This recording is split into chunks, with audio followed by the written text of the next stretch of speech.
যাত্রাটা স্বস্তির হবে, নিরাপদ হবে, কোনো ভাড়া বাড়বে না। আর যারা এভাবে ভাড়া বাড়ানোর চেষ্টা করবে তাদের বিরুদ্ধে কঠোর ব্যবস্থা নেওয়া হবে। মালামাল খালাস না করে বম স্টোর করে রাখা হয়েছে লাইটার জাহাজগুলোতে। তো এতে অনেক সময় বাজারে নিত্য প্রয়োজনীয় পণ্যের সংকট তৈরি হয়। তো সেটাকে কিভাবে বেগবান করা যায় এবং এই ধরনের কার্যক্রম, অনৈতিক কার্যক্রম আছে কিনা সেটা দেখার জন্য আসা, এবং আমরা পেলাম, একটা প্রমাণ পেয়েছি। আমরা জানতে চেয়েছি যে চাইবো আর কি তাদের কাছে যে তারা সঠিক জবাব এ পর্যন্ত মনে আমরা পাইনি। ব্যবসায় ঘটেছে, যে বিধি আছে বা যে আইন আছে তার ব্যবসায় ঘটেছে, তার জন্য আইনি ব্যবস্থা নেওয়ার জন্য নির্দেশ দেওয়া হয়েছে। পাশাপাশি এখানে বিশ্ব ব্যাংকের একটা প্রজেক্ট ছিল টার্মিনালের, সেই প্রজেক্টটা বন্ধ আছে এবং আমাদের নিজেদের অর্থায়নে আরও কিছু কাজ করে টার্মিনালটাকে যাতে ফাংশন করানো যায় সেই কাজগুলি চলমান আছে। তো সেটা একটু ভিজিট করতে আসছে, সব কিছু ঠিক হবে। বসুন্ধরা টিস্যু, অশুদ্ধতার বিরুদ্ধে এক বিন্দুও ছাড় নয়।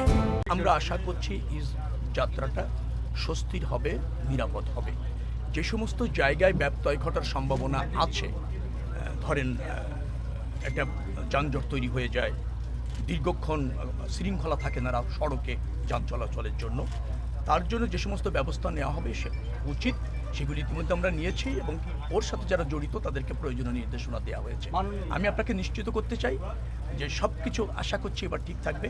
গতবার মোটামুটি একটা স্বস্তির যাত্রা হয়েছে, এবার তার চেয়ে আরও বেশি মনোযোগী এবং আরও বেশি আপনার তৎপর থাকবে সব সংস্থাগুলি, বিশেষ করে ট্রাফিক বিভাগ, তারপর রয়েছে আমাদের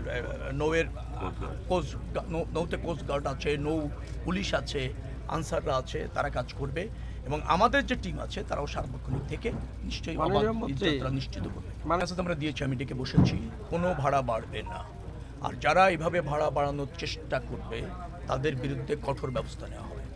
আমরা এ ব্যাপারে আমাদের পরিবেশ মন্ত্রণালয়কে জ্ঞাত করব, পরিবেশ আবার ধরেন আমাদের পানি সম্পদ মন্ত্রণালয়কে জ্ঞাত করব, আর আমাদের জায়গা থেকেও কিছু করণীয় আছে সেগুলি আমরা এইটা দেখার পরে চিহ্নিত করবো। এই মন্ত্রণালয় চিহ্নিত করে আমাদের মন্ত্রণালয় থেকে যে পদক্ষেপগুলি নেওয়া দরকার ডেফিনেটলি সেটা আমরা দ্রুততম সময়ের মধ্যে নিই।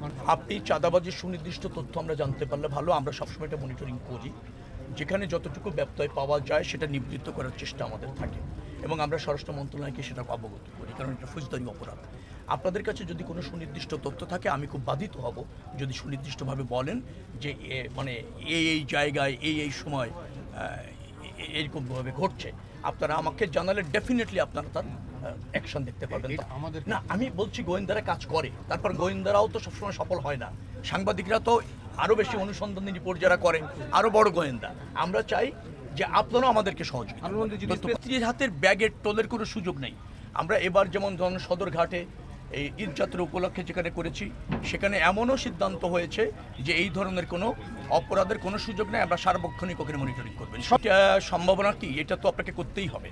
তো যেহেতু ওখানে কি কারণে বন্ধ আছে আমাদের একটু জানার প্রয়োজন আছে বিস্তৃতভাবে, তো সেইটা যথাযথভাবে জেনে নিশ্চয়ই দ্রুততম সময়ের মধ্যে করার চেষ্টা থাকবে এবং পদক্ষেপও থাকবে। আজকে যেহেতু নৌ মন্ত্রণালয়ের মন্ত্রী হিসেবে এসেছি, আপনারা নৌয়ের মধ্যে সীমাবদ্ধ।